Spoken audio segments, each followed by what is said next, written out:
Hey everybody, Roman versus What the Squash Fest podcast and my co-host, the boy Harm. Today we're going to be talking about the Wyatt Six. What's up with their booking, bro?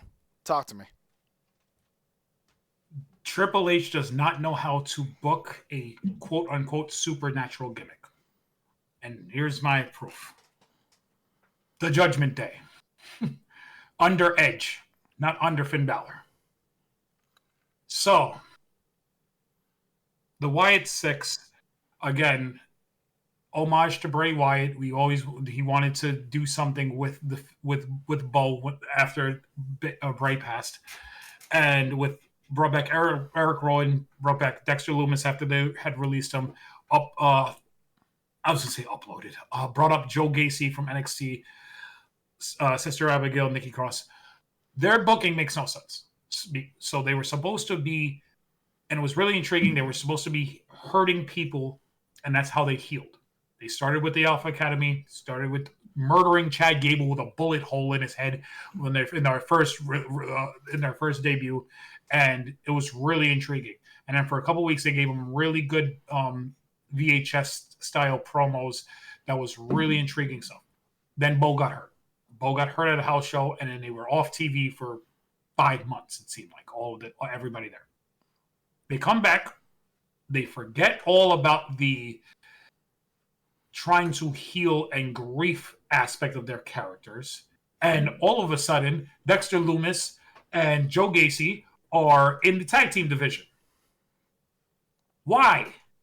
What happened to the premise of this group in which it's 5 friends who are paying homage to a fallen friend, fallen brother, and they're taking it out on people who are disrespecting the word of family?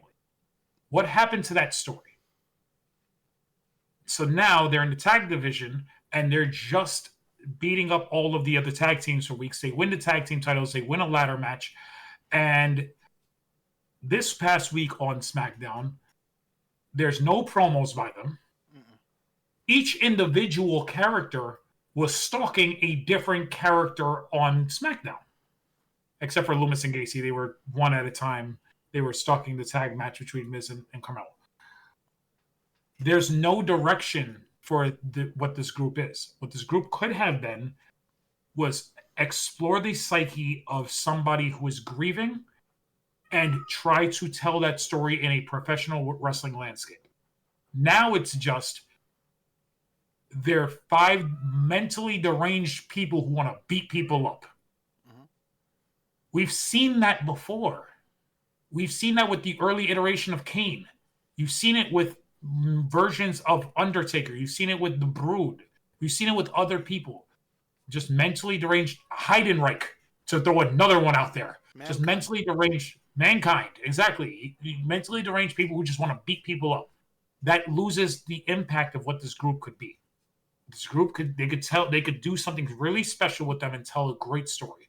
Whether or not they can do it, I don't know. I think they started down that path and then realized this is not somewhere that I think the main casual wrestling fan is actually going to appreciate. So let's pull it back a little. Sometimes it can be a little too intellectual for everybody.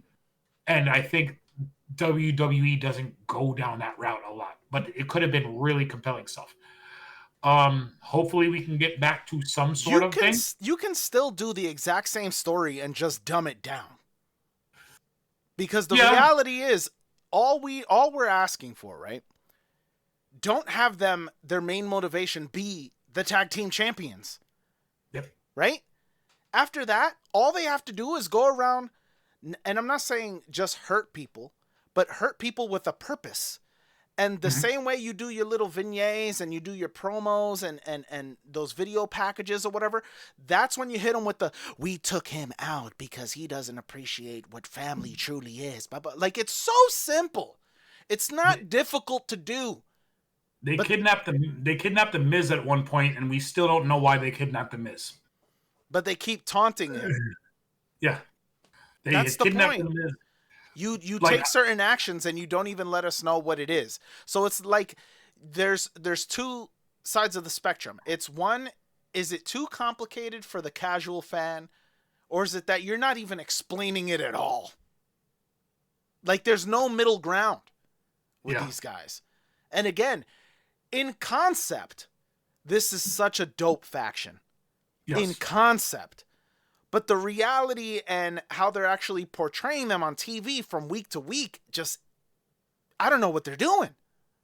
So obviously they're all portraying a different member of the Firefly Funhouse, which is also portraying a different personality trait of Bray Wyatt.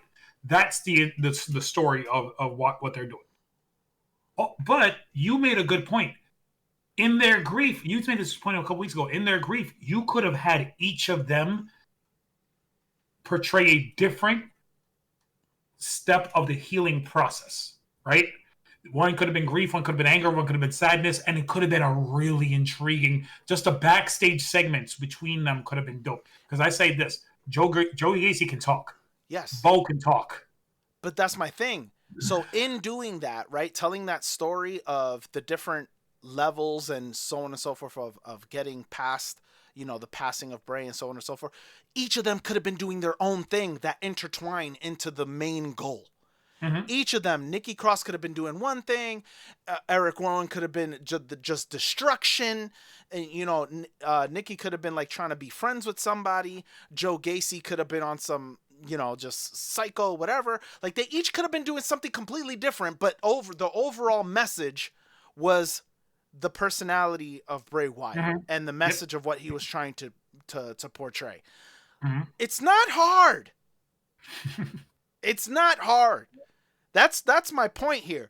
But when you say that they're supposed to have this overarching story and there's supposed to be a group of, you know, hurt friends and relatives of a fallen comrade and so on and so forth, and you start out that way, and then it quickly, and you give up on it so quickly, and now it's just, we're the tag champions, and we're gonna, for what? What is the purpose of that?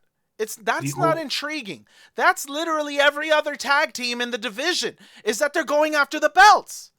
Right now, that's the whole story, is everybody's upset that the Wyatts have the belt and they want the belt. That's it. And that's every tag team. There's no real story. But yet every single week, we're getting like 17 tag matches in a show. They don't mention Bray at all on TV, which I understand why, but you can still mention him without mentioning him. The only thing that Bo does once in a while is when he gets in the ring, he goes, "My life for you," and that's it.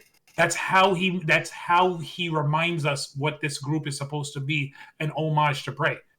And if you're not a truly diehard wrestling fan and you weren't watching during Bray Wyatt time and you weren't whatever, you have no idea what they're doing. You need to remind people sometimes what this group is supposed to be. It is an homage. It is a tribute. And it's a sending for Bray Wyatt. That's what this group is. The name of the group is the Wyatt Six.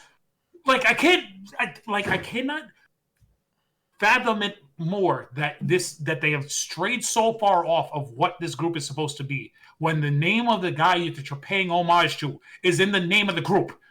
Like that makes no sense to me. No, absolutely. So, because we can go on and on and on and on and on forever. You have Eric Redbeard, who has lost two of his best friends to death within the last 4 or 5 years. Because you have John Huber over in AEW. You have him go crazy, like because he's lost his two best friends from the original Wyatts. Mm-hmm. Like I can't with like. So what I was gonna say is, okay, so because we can rant on forever. Fix it. Tell me what they do right now to turn it around. How would you tell the story? You have to get back to the original message. So you come out next week and you already planted the seeds on SmackDown of them looking over everybody. Yep. So what he have to do is now tell people, now go. I'm not saying show up when Cody's in the ring and have them be a destructive force on the entire show. But they have to be this force among SmackDown that people are afraid to see. It's like, I can't believe these Wyatts are doing all these things. And you also need to go back to those original vignettes that were poignant and have when Bo sat down, I think it was the second or third vignette, when Bo sat down in the chair and was Bo Dallas talking to Uncle Howdy, and they were talking, it was essentially talking to himself. That was compelling television, because now you're talking about a guy who legitimately lost his real life brother, and he's talking to the demon inside him, and he's trying to figure out who he really is without his brother. That's compelling. So you need to have this team not only destroy the tag division, you need to have them come out and figure out who you're really going to go against, or who you're really going to whether if it's going to be Miz, because Miz is supposed to love Carmelo Hayes, and he's betraying him, and again, that's, you're hurting somebody you're saying that you love and you want to upheave. That's fine, but you have to tell me that story. You have to make me believe that that's your target, right? If it's going to be not Cody Rhodes, if it's going to be Drew McIntyre or Randy Orton, maybe you go after Randy Orton because of how he burnt down Sister Abigail's house years ago, and you tell that story, right? There are people who in Bray's past, almost like Cena did, where Cena's facing members of his past and his thing. Maybe they go after members of Bray's past who they feel Bray couldn't either defeat or did something to hurt Bray. That's a compelling story as well, because Randy Orton versus the Wyatts could be really good. Mm-hmm. So what I'm thinking too is, what you can do is, again, splinter them off, have them each with their own agenda that correlates into something, the same message or whatever. I would personally have them taunt the tag division, right? Because you got to make it make sense moving forward. You have them taunt the tag division into, the only way you're going to beat us is we're going to lose to a team that is truly family, or truly friends, and so on and so forth. So that's what it's going to take. And you do that for a few weeks or whatever, blah, blah, blah. They keep beating different teams. Then finally you help elevate another team by having them take down the Wyatts, grab the tag titles, and now that's a new feud, because now it's about pushing them to the limit. You know, you guys claim that you're really, truly brothers, but do you understand brotherhood? Blah, blah, blah, and push that. And again, while being splintered off and doing these different side stories at the same time. Because the reality is, too, what would be compelling, Alexa Bliss is there. It's like, she's back.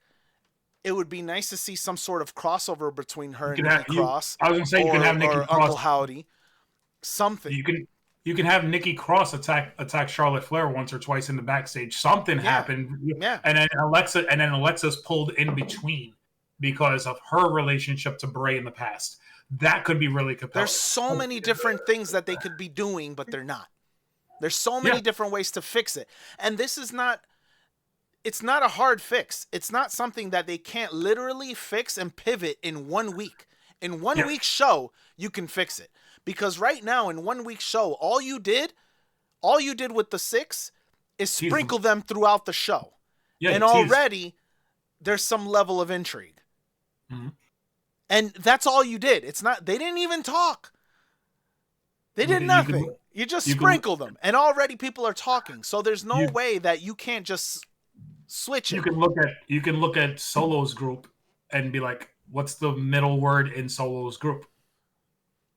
My family tree. Mm-hmm. So you can look at that and be like, oh, you wanted to talk about your family. You want to talk about your family, exactly. Your family don't even like you. And your family, you did so much to hurt your own family that they all left you, and you had to go around the world to go find people to surround yourself with, because no one else in your family likes you or respects you. There are things they can do, like this.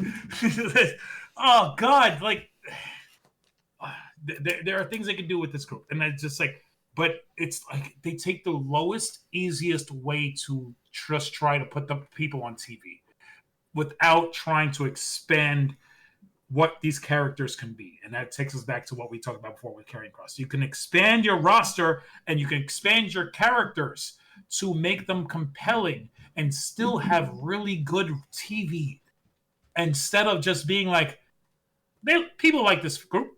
Let's throw some bunny masks on them and give them and give us some weapons. Like, no. Yeah, no, you're right. So yeah, that's gonna do it for us. We went over again. We went over again. So that's gonna do it for us. Once again, you can catch us on Spotify, TikTok, iHeartRadio, YouTube, Squash Fest Podcast, and we'll catch you on the next one. Peace.